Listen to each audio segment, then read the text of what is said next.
Geographic Information System or GIS. This person, we are going to talk about him in a short while. So the history of GIS. Let me tell you, whenever we talk about GIS, it's Geographic Information System.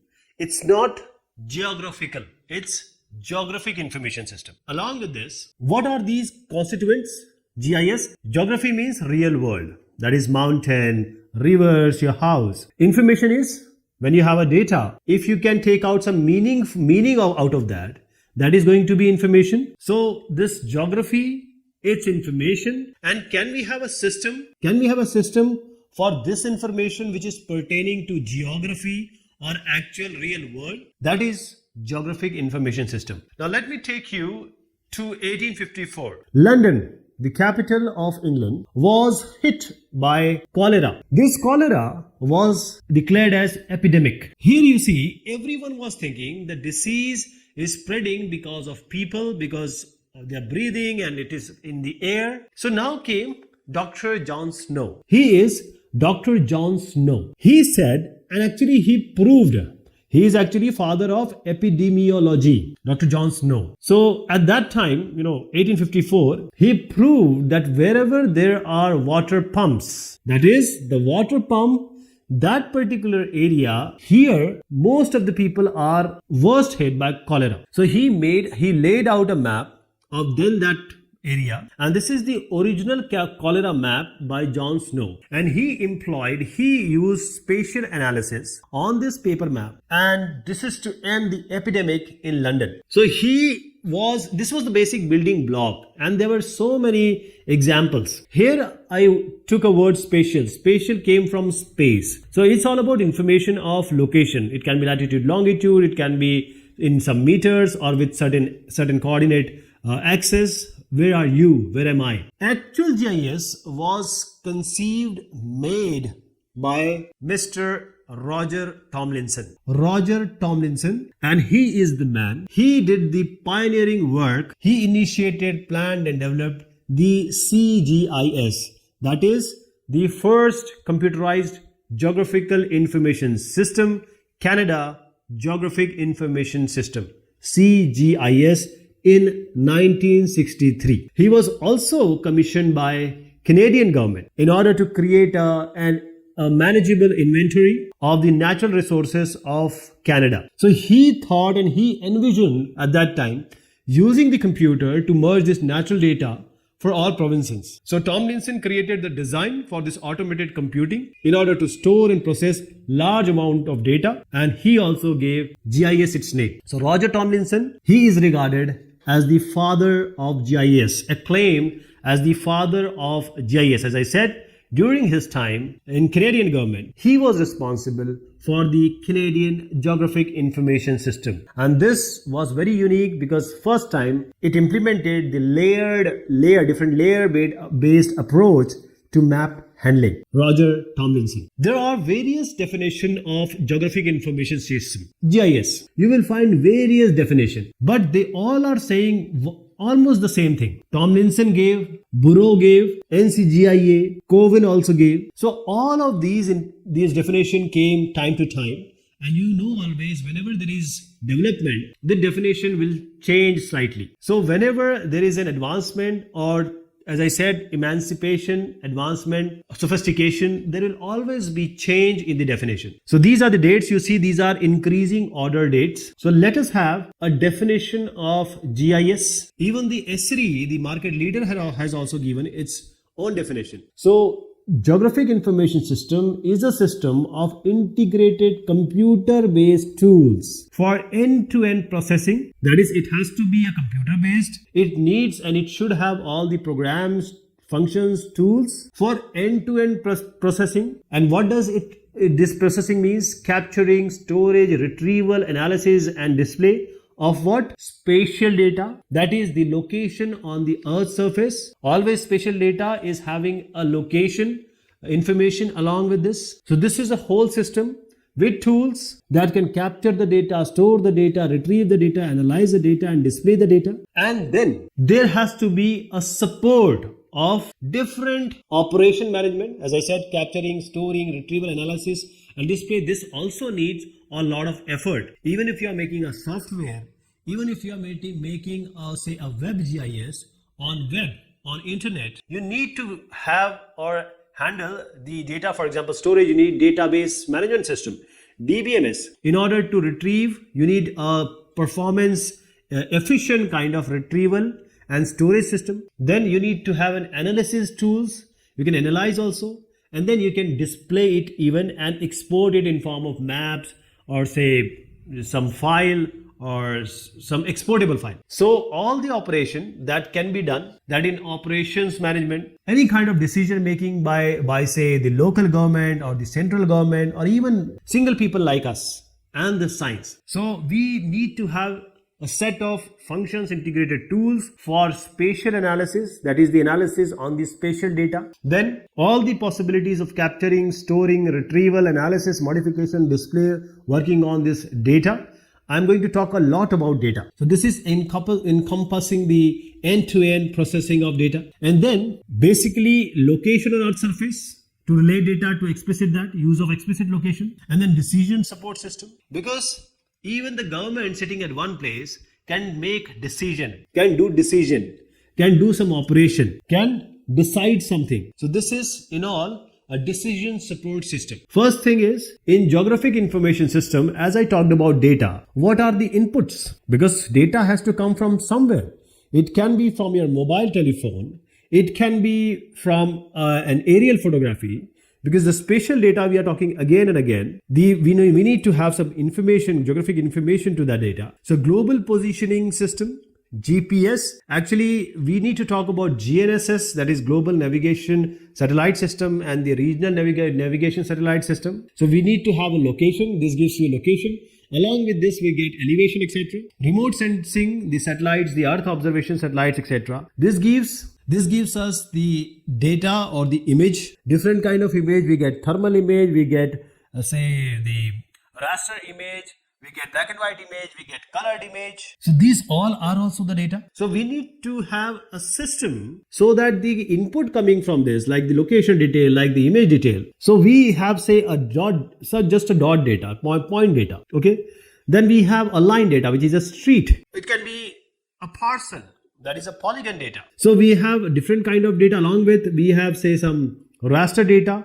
It can be some land usage or even the actual image. So we have multiple kind of data, point, line, polygon. Then we have the raster data. When we combine them, then we get the real world scenario or real world, which we, with the help of GIS, we can analyze, and also we can show it to the people who require it, or the people who are the decision maker. So the real world can be handled in a way by GIS. So GPS and remote sensing, these are the input data for the GIS system. The input is coming from this. And these are not only these inputs. There are various inputs like the aerial photographs, like the LIDAR data. So various data are there. So let us come to the component of GIS. So GIS consists of in major hardware, software, the dataware, humanware, you and me, and the procedures. So hardware, software, dataware, humanware. And then you have to have a computer system. And this computer system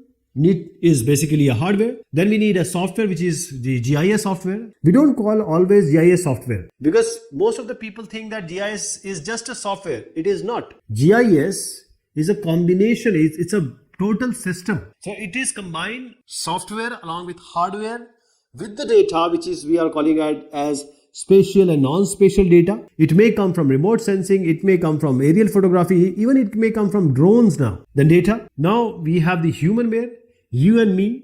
We may be some geography related people, we can be hydrologist people, we can be urban settlement people. So we need people who can work on it, say digitization work, buffer zoning work, overlaying work, making the data, explaining the data, analyzing the data. And since we are on internet now, we are on web now, this web technology also needs to be integrated. So we need to integrate the network and the internet also now. So let us formulate an intuitive description of GIS. So as you see here, I am trying to show the GIS software. But GIS in all, we can start with a map with a database behind it. It can be a map It can be a DEM, digital elevation model.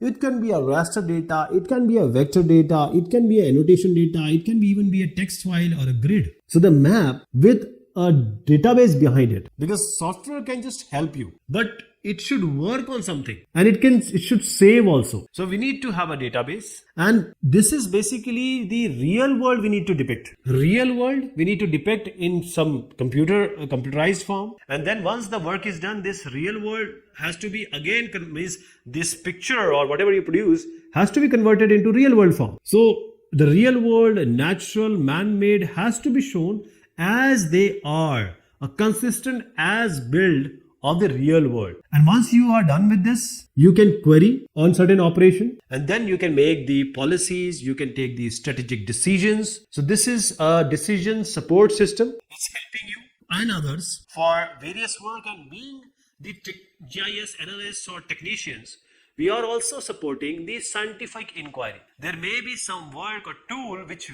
we might develop. In a GIS, the main two data structure of how to data is stored is vector and raster. Vector and raster. So let us try to first of all find out the differences, and in finding the differences, let us understand what is vector and raster. So complete data can be in majority divided into vector and raster. So I'm not saying only these are, because annotation data, as I said, we have CSV files, the grid structure. There are so many data which can be handled by your GIS system and the GIS software. But the main vector and raster we need to understand. If you see the picture here, the middle one is showing the real world. So the raster model is what? Have you clicked the picture from your mobile? Of course, yes. When you try to zoom it at certain point, you will only see boxes to the highest zoom level. These boxes of equal width, that these are called pixels, picture element. So in a raster model, the information is stored in the form of cell in a grid structure, rows and columns. Rows and columns, grid structure, each information is stored in a cell. So area is covered by grid with normally equal sized and square kind of cells. So this one of these, I'm calling it as cell.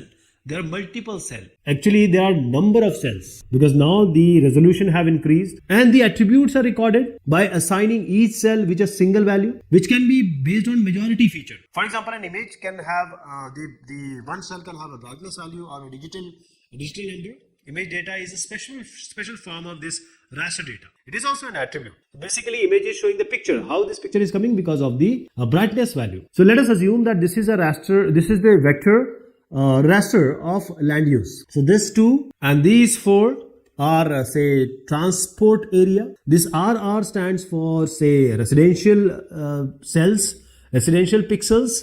Or this pixel correspond to the residential area on real ground. This H can be say hospital area or human settlement also you can say. So these are the pixels are assigned in a grid structure. Every point is having some value, and this is called as pixel, and this grid is called the raster data. Image also is a raster data.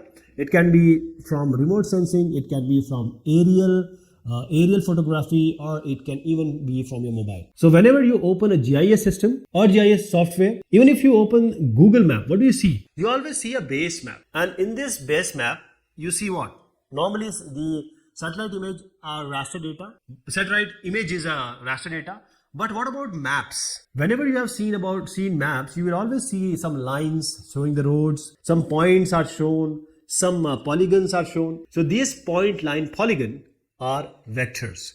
Anything can be represented by either point or line or polygon. So let us take these houses and say represented by a point. Now take this line, or say this is a road or a river. Mark it with or draw it with a line, and say this area patch of green trees are polygon. So vector model, the fundamental concept of this vector GIS or vector data is all the geographic feature can be represented either in these three forms. It can be points or dots or nodes. You can have represented by say trees, poles, fire, plugs, airports, cities, because totally it depends on the scale of the map. That a same feature can be represented by a point, but same feature can be represented by a polygon in a different scale map. So large scale and small scale map, it depends totally on which kind of map you're dealing with. For example, if you take an area and you are map and very small area is there, say your house only, then you cannot give your house as a point, or say your colony or any place, a secretariat or sachivalaya. So you cannot give the houses or rooms as a point. You have to make a polygon. But if you make the city, a map of city, then that particular building can be shown by point also or polygon also. So point or dots or nodes, this is the first feature. Second feature is lines. It can be arcs also. It shouldn't be a straight line. It can be say a stream, a street, sewer can be shown by lines. And finally the areas, polygon. So let me show you the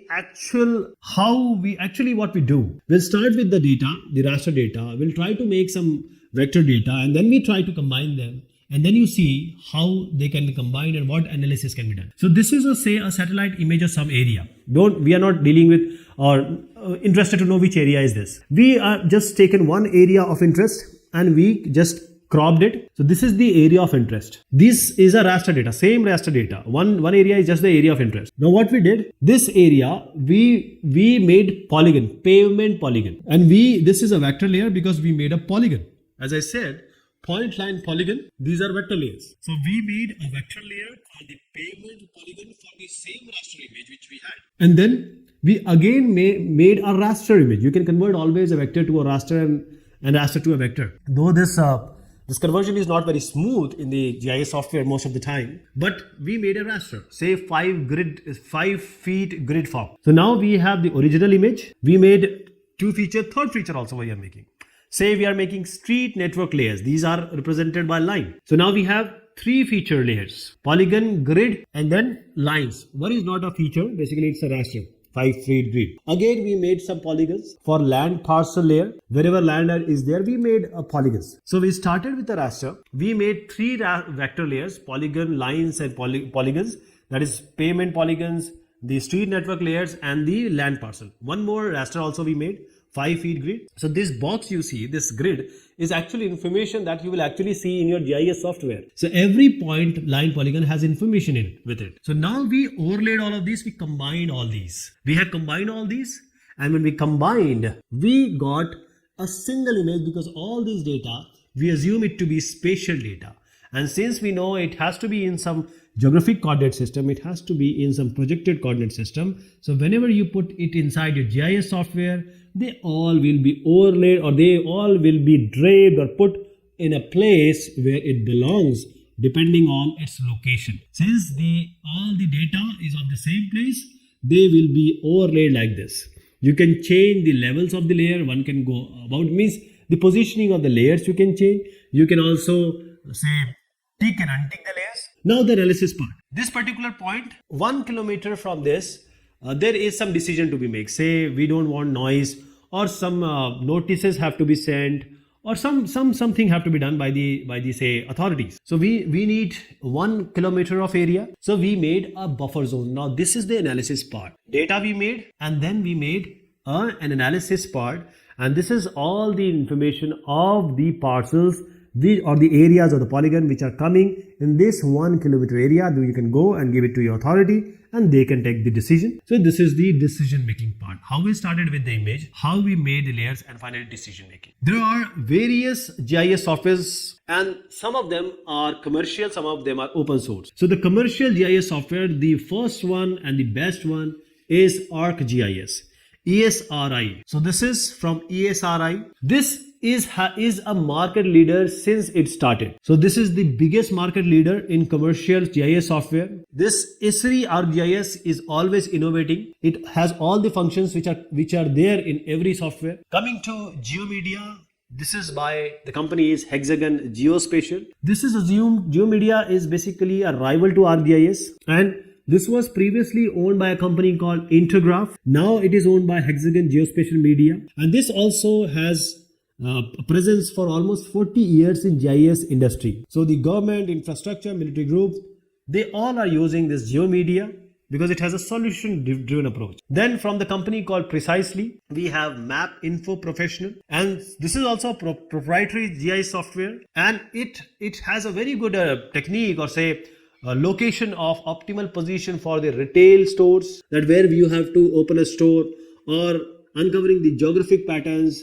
It also in order to improve insurance covers, risk, etc. From the company called Blue Marble, we have Global Mapper, and this was initially developed by United States Geological Survey, USGS, and it has evolved into GIS commercial software, and now it is competing with ArcGIS and say EDAS and this Hexagon, etc. Geomedia. So you can assume it to be Swiss Army knife. It has everything inside it.